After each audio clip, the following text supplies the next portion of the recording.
골로새서 3장 보시겠습니다.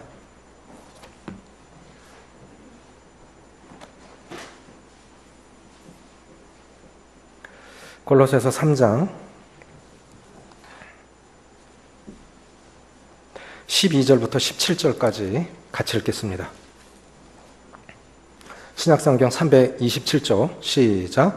그러므로 너희는 하나님이 택하사 거룩하고 사랑받는 자처럼 긍휼과 자비와 겸손과 온유와 오래 참음을 옷 입고 누가 누구에게 불만이 있거든 서로 용납하여 피차 용서하되 주께서 너희를 용서하신 것 같이 너희도 그리하고 이 모든 것 위에 사랑을 더하라. 이는 온전하게 매는 띠니라. 그리스도의 평강이 너희 마음을 주장하게 하라. 너희는 평강을 위하여 한 마음으로 부르심을 받았나니 너희는 또한 감사하는 자가 되라. 그리스도의 말씀이 너희 속에 풍성히 거하여 모든 지혜로 피차 가르치며 권면하고 시와 찬송과 신령한 노래를 부르며 감사하는 마음으로 하나님을 찬양하고 또 무엇을 하든지 말에나 일에나 다 주 예수 이름으로 하고 그를 힘입어 하나님 아버지께 감사하라.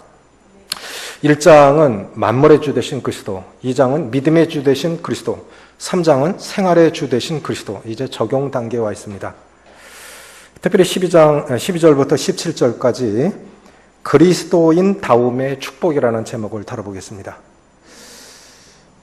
그 사람 다워야 멋있습니다. 군인은 군인과 같이 절도 있고 그래야 멋진 거고요. 공무원들은 참 청렴해야 되죠. 또 사장은 사장다워야 되고 그 사람 다워야 멋있습니다. 애비는 애비답고 어미는 어미다워야 되고 학생은 학생다워야 되고 또 가르치는 자는 가르치는 자다워야 멋있는 것인데, 그럼 그리스도인답다라는 그 멋은 어디에 있는 것일까요? 전에 한번 TV를 보니까 제복을 입은 사람들과 그렇지 않은 사람들에 대한 신뢰의 차이를 이렇게 취재를 한 거예요. 가운을 입었을 때 아니면 제복을 입었을 때 일반인들이 그 제복을 입은 사람들에 대한 신뢰가 어느 정도일까? 똑같은 사람이 다른 옷을 입고 갔을 때 어떤 반응이 나타날까? 예쁘게 생긴 아가씨가 모 항공사 스튜디오스 옷을 입고 이제 사람들에게 다가와서 제가 지금 비행기 타러 가야 되는데 지갑을 놓고 왔습니다. 지금 공항까지 가야 되는데 차비 좀 빌려주십시오. 제가 갔다 와서 꼭 송금해 드릴게요. 다 줘요. 다 줘요. 그런데 그 사람이 옷을 벗고 예쁜 옷을 입고 가니까 아무도 안 줘요. 술집 여자로 생각하는 것 같아요. 안 주는 거예요. 그래서 이제 준 사람 다시 이제 또 취재를 하는 거예요. 실제로는 저분이 돈이 필요해서 돈을 빌렸던 게 아니고 제복을 입은 것과 안 입은 것에 대한 사람들의 그 반응의 차이를 알아보려고 지금 취재 중입니다. 왜 주셨습니까? 옷이 신뢰할 수 있잖아요. 스튜디오스가 돈 없는 사람입니까? 그 정도 인격과 성품은 되잖아요. 최소한 세계를 넘나드는 사람들인데 그래도 그 정도는 신뢰할 수 있잖아요. 옷만 잘 입은 사기꾼들 많아요. 옷 예쁘게 입고 얼굴 예쁘다고 그 사람? 못 믿죠. 그러니까 뭐가 신뢰를 준 거죠? 제복이에요. 옷이에요. 옷. 경찰도 지갑 안 갖고 다닐 수 있는 거고요. 군인도 지갑 넣고 올 수도 있는 거죠. 그렇죠? 누가 돈 빌려냐 주는 단련한 자의 차이가 커요. 저는 최소한 5천 원 이상은 지갑에 항상 갖고 있어야 됩니다. 여기 거지들이 자주 오거든요. 제 고향이 영주인데요. 돈이 지금 5천 원이 부족합니다. 전부 거짓말쟁이 다 거지들인 거 제가 왜 모르겠어요? 그런데 교회에 와서 그냥 갔다. 이게 제가 안 편한 거예요. 그게 안 편한 거예요. 그래서 항상 거지들한테 줄 돈은 다른 데 쓸 돈은 없어도 거지한테 줄 돈은 꼭 갖고 있어야 돼요. 그런데 만약에 경찰에 와서 지금 급하게 가는데 제가 먼저 필요한데 몇만 원 빌려주시겠습니까? 저 그거 빌려줄 수 있을 것 같아요. 이거 할 짓이 없어서 경찰 옷을 입고 사기칠 사람이 있겠습니까?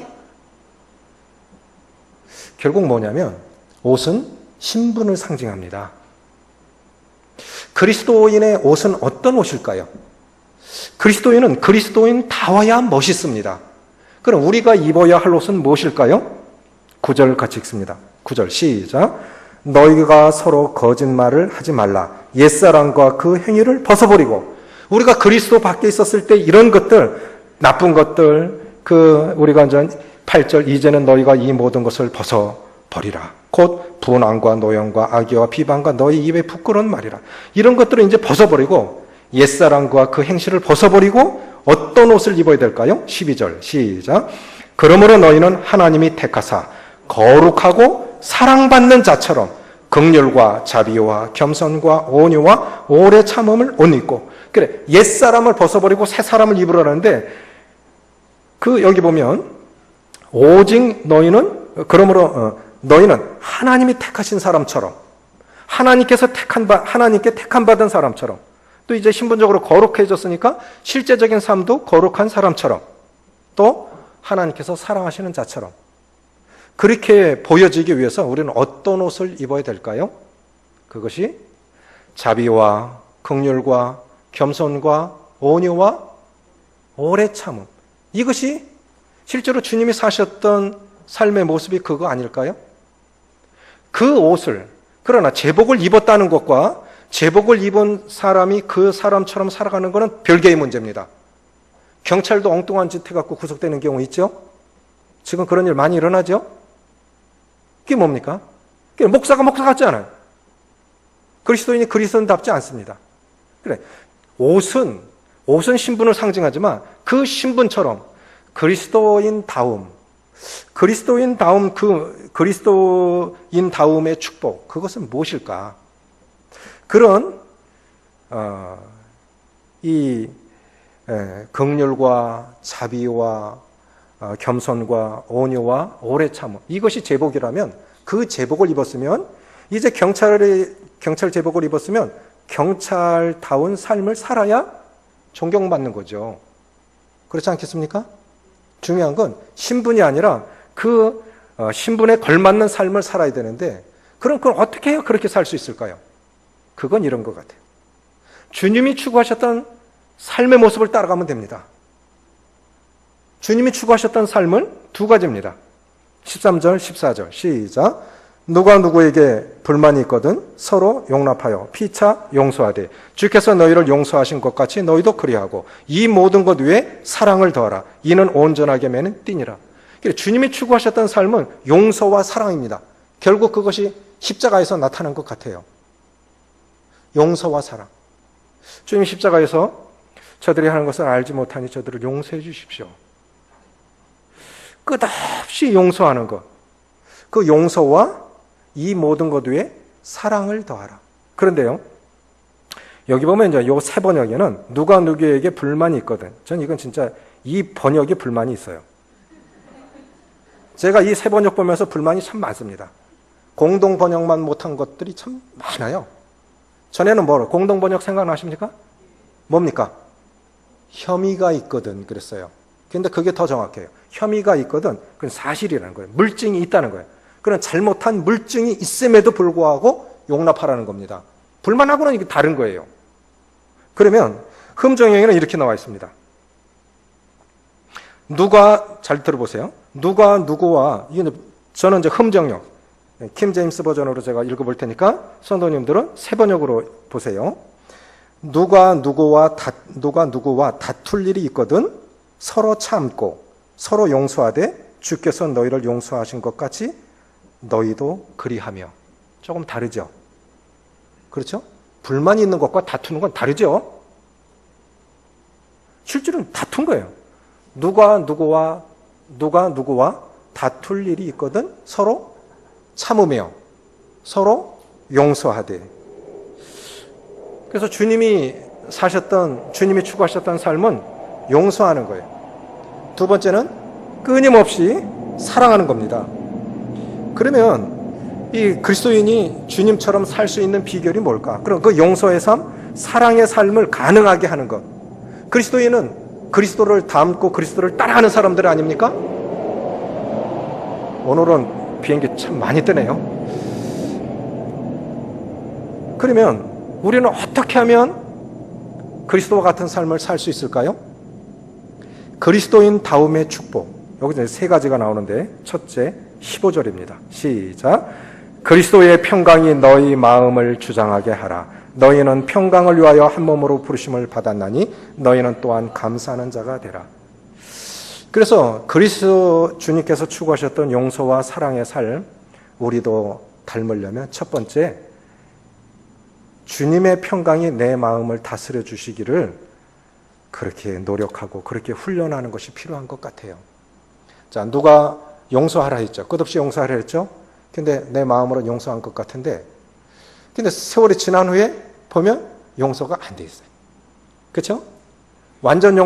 사람에게 완전 용서가 가능할까요? 실제로 용서한 것 같은데 용서 안 돼요. 그게 있는 거예요. 그런데 이렇게 생각해 봅니다. 그 사람에게는 내가 정도의 차이로 볼 때 내가 실수 덜 한 것 같아. 늘 남편이 실수를 더 많이 하는 것 같아. 사실이고요. 그러면 그 사람은 다른 사람들에게 실수 안 할까요? 자기가 누군가로 인해서 잠 못 잔 적이 있다면 나도 그냥 무심코 내뱉은, 그냥 무의식적으로 내뱉은 그 한 단어가 누군가를 잠 못 이루게 한 적이 없을까요? 우리 다 말 못하고 살아요. 맞죠? 할 말 다 못하고 삽니다. 별별 일들 다 일어나요. 인생을 뭐라고 정의하십니까? 참 어렵지요. 철학 시간이도 아닌데. 그렇죠? 인생을 뭐라고 정의하세요? 어느 분이 인생을 이렇게 정의했어요. 로랑이라고 하는 분인데요. 인생이란 15분 늦게 영화관에 들어간 것과 같다. 도대체 뭐가 어떻게 돌아가는지 모르겠다. 이미 영화가 시작이 됐는데 15분 뒤에 어떻게 전개가 됐는지 몰라요. 그렇죠? 처음부터 본 사람들은 알아요. 전 태극기 휘날림에 정말 감동 깊게 봤거든요. 그런 경우요. 지금 6.25 전사자들 6월 이렇게 발굴해갖고 지금 계속 이렇게 찾아주고 있잖아요. 그거예요. 동생은 살았어. 근데 동생 품에서, 형 품에서 동생 만년필이 나왔어요. 그 동생 졸업선물이에요. 동생 키우려고 형이 일해서 사준 거예요. 근데 그게 형이 갖고 있었던 거예요. 근데 그걸 안 보고, 앞에 시작된 15분을 안 보고 그거 보면 전혀 상황이 이해가 안 가는 거예요. 전 인생도 그런 것 같아요. 몇십 명이 한 가정 안에서 삽니까? 사람 많잖아요. 둘, 많아야 네다섯, 많으면 여섯. 그렇죠? 그런데 매일매일 상황이 바뀌어요. 우리 몇천 명 모여서 삽니까? 안 그래요. 직원이 몇백 명 됩니까? 안 그래요. 그런데 참 복잡해요. 동의하십니까? 참 많지 않은 사람들이 섞여 사는데 참 복잡해요. 왜 그런 거예요? 오늘 마지막 찬송처럼 주님 우리는 연약합니다. 우리는 참 부족합니다. 주의 뜻을 이루기에는 너무 부족한 사람들이죠. 그렇죠? 그래서 상대에게 실수하고 때로는 용서 못하고 때로는 용서받기도 힘들고 그게 인생이에요. 그리스도의 평강이 너희 마음을 주장하시게 하라. 이를 위하여 너희가 부르심을 받았나니 너희는 또한 감사하는 자가 되라. 우리는 어떤 때 평강을 유지할 수 있을까요? 이사야 26장 3절 보시겠습니다.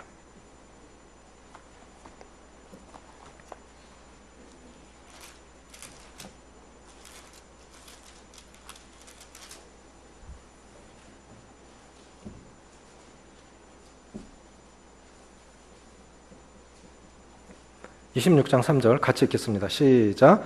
주께서 심지가 견고한 자를 평강하고 평강하도록 지키시리니 이는 그가 주를 신뢰함이니이다. 그랬죠?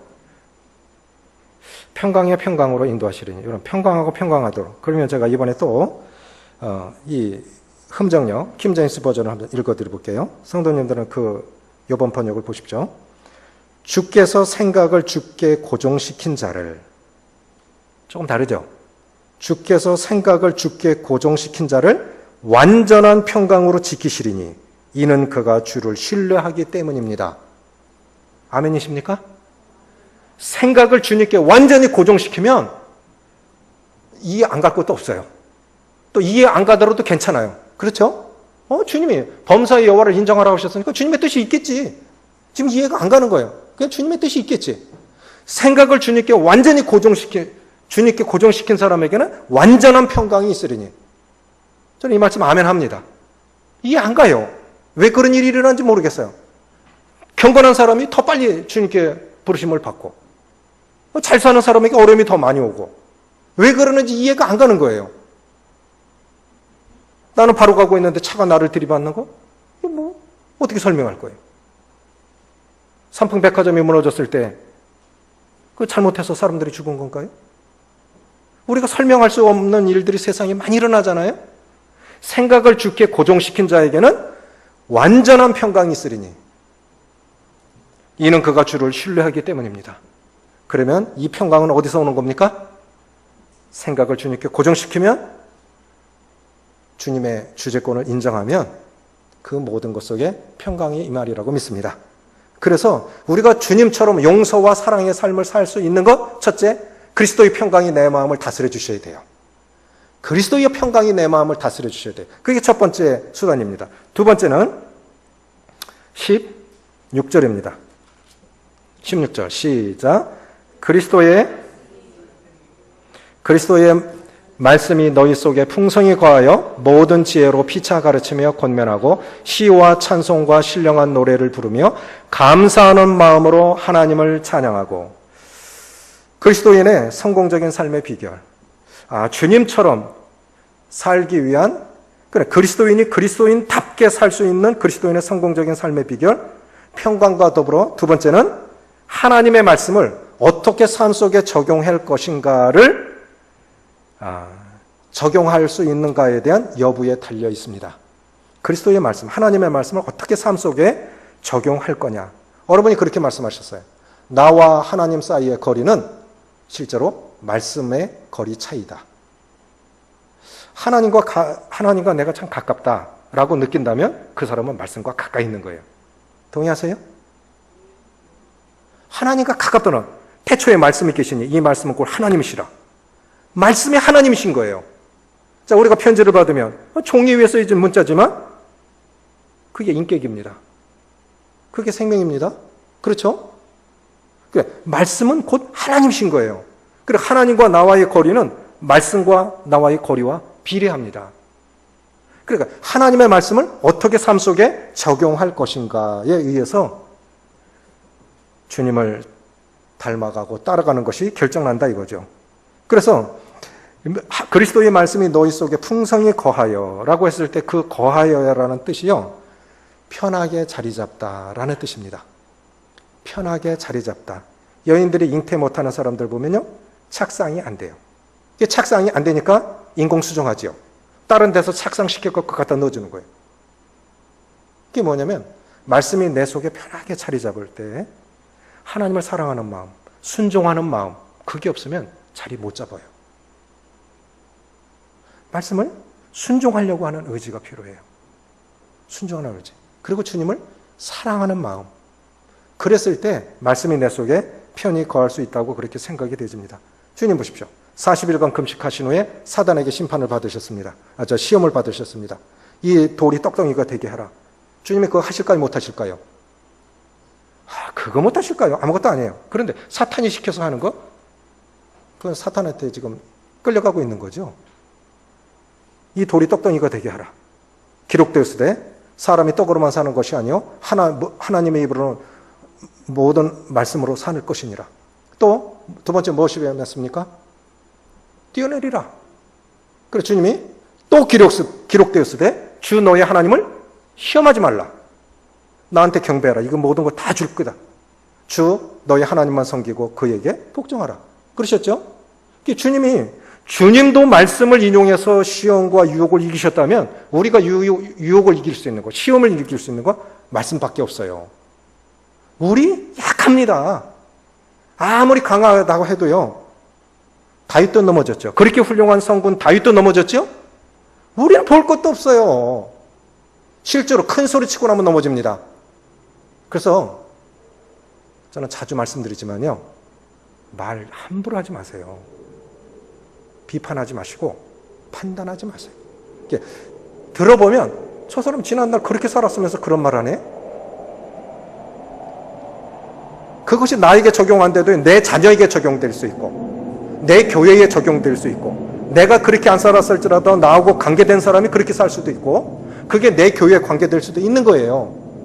그러니까 우리는 정말 조심해야 돼. 자신할 수 있는 게 아무것도 없어요. 겸손할 수밖에 없어요. 그래서 우리가 그리스도처럼 살려면 그리스도의 평강이 우리 마음을 주장하시게 하고, 두 번째, 말씀이 내 속에 풍성히 거해야 됩니다. 세 번째 뭐냐면 그리스도의 이름으로 섬기고 봉사하라는 거죠. 17절입니다. 시작. 또 무엇을 하든지 말에나 일에나 다 주 예수의 이름으로 하고 그를 힘입어 하나님 아버지께 감사하라. 그러셨죠? 자, 우리가 그리스도처럼 살 수 있는 비결. 첫째, 그리스도의 평강이 내 마음을 다스리게 하라. 어떤 경우에든, 자, 보십시오. 어떤 결단을 했는데, 그렇게 하면 손해요. 그렇게 하면 어떤 일 벌어질지 몰라. 근데 마음이 편해. 만약에 청년들이요, 배우자를, 장로님들을 통해, 사역자를 통해, 누군가를 통해 소개받았습니다. 그런데, 참 내가 바랬던 이상은 그 사람이 그런 사람이 아닌데, 그런데 기도하니까 참 마음이 편해. 주님의 인도하심을 분별하는 아주 중요한 방법 중에 하나가 마음의 평안이 있는 거예요.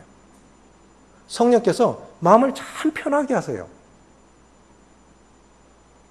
뭔가를 결단했는데 마음이 참 편해. 그 평강으로 인도하시는 거예요. 그게 평강으로 인도하시는 거예요.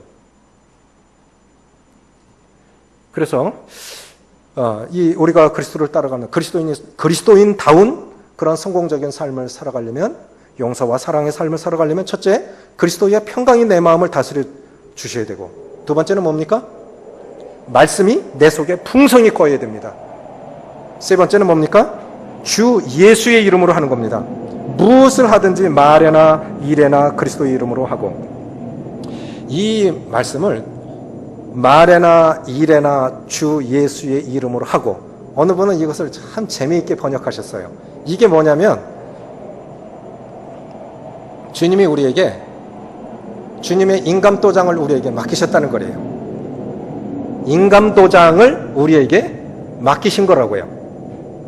1000억대 재산을 가진 사람이 인감도장을 주면서 이게 돈 될 것 같으면 마음대로 하세요. 당신이 이게 맞겠다 싶으면 마음대로 하세요. 그리고 나중에 결과만 얘기해 주세요. 그러면 그 사람의 재산을 위탁 관리하는 거지요. 청직이지요. 그렇죠? 그리고 수수료는 정확하게 계산해서 띄세요. 1000억대 관리하면서 얻어주는 수익이 쏠쏠하겠지요. 그런데 흑심이 들어서 그 재산 일부를 꿀꺽할 마음을 갖고 있어. 만약에 그런 마음이 갖고 있어요. 그럼 나중에 그 발각되면 어떻게 될까요? 쇠고랑 차야 돼요. 큰일 나지요. 그만큼 하나님께서 주님의 이름으로, 우리가 주님의 이름으로 구원받았죠. 주님의 이름으로 기도하죠. 귀신을 내쫓을 때도 예수의 이름으로 귀신 내쫓죠. 그러니까 주님의 이름, 가장 능력 있는 이름은 예수 그리스도의 이름입니다. 그 이름 안에 능력이 있고 그 이름 안에 구원이 있어요. 아멘이십니까? 이거보다 더 큰 능력이 어디 있어요? 그런데 그거 사용할 때 조심하라는 거예요. 조심하라는 거예요. 예수의 이름으로 살아가면서 엉뚱한 짓 하고요. 예수의 이름으로 살아가면서 예수님 제자다운 삶을 살지 못하면 하나님의 영광이 가리워지는 거예요. 인감도장 엉뚱한 데 찍으면 큰일 나는 거예요. 공문서 위조 돼버리죠. 도용이 돼버리죠. 도용. 엉뚱한 데 찍었다면. 그만큼 능력이 있는 것만큼 잘 사용해야 됩니다. 그런데 여기 중요한 것이 있는데 그게 뭐냐면 15절부터 17절에 반복되는 단어가 뭡니까? 감사입니다. 15절부터 17절 같이 읽고 마칩니다. 시작. 그리스도의 평강이 너희 마음을 주장하게 하라. 너희는 평강을 위하여 한 몸으로 부르심을 받았나니 너희는 또한 감사하는 자가 되라. 왜 감사하라? 절절마다 이렇게 주신 축복, 하나님께서 그리스도인다운 그런 삶을 살아가려고 그런 축복을 주신 세 가지 축복이 평강의 축복입니다. 그리스도의 평강이 우리에게 임할 수 있도록. 그러니까 감사하라는 거예요. 세상이 줄 수 없는 평강이 우리에게 와요. 그리스도의 이름으로 살아가면. 두 번째, 16절 시작. 그리스도의 말씀이 너희 속에 풍성히 거하여 모든 지혜로 피차 가르치며 권면하고 시와 찬송과 신령한 노래를 부르며 감사하는 마음으로 하나님을 찬양하고. 이거 보십시오. 그래, 우리가 말씀을 인용하고 말씀으로 적용할 수 있다고 하는 게 얼마나 감사한 일입니까? 그렇지 않습니까? 신기하게 복음을 전하면 우리가 누구를 구원할 수 있습니까? 전도의 미련한 방법으로 영원히 구원받는 거예요. 그게 없어요. 말씀만이 사는 길입니다. 그러니까 감사하셔야 되죠. 세 번째는 뭡니까? 17절. 또 무엇을 하든지 말에나 일에나 다 주 예수의 이름으로 하고 그를 힘입어 하나님 아버지께 감사하라. 감사하십시오. 그래 그리스도의 평강이 내 마음을 주장하시도록 말씀이 풍성하게 거하여 나에게도 적용하고 다른 사람에게도 적용할 수 있도록 그렇게 기도하시고 감사하시고 또 주님의 이름으로 하셨으면 좋겠어요. 그러면 나 안 나타나겠죠. 또 실망하지 않겠죠. 그렇죠? 주님의 이름으로 섬긴 거니까 어떤 결과가 오면 어떻습니까? 주님의 이름으로 주님이 아시는 거예요. 그러면 됐습니다. 주님이 아시면 됐습니다. 그렇죠? 누가 인정 안 하면 어때요? 그래서 이 세 가지 속에 다 감사가 들어있어요. 주신 축복이 놀라우니까 감사하라는 거죠. 기도하시겠습니다.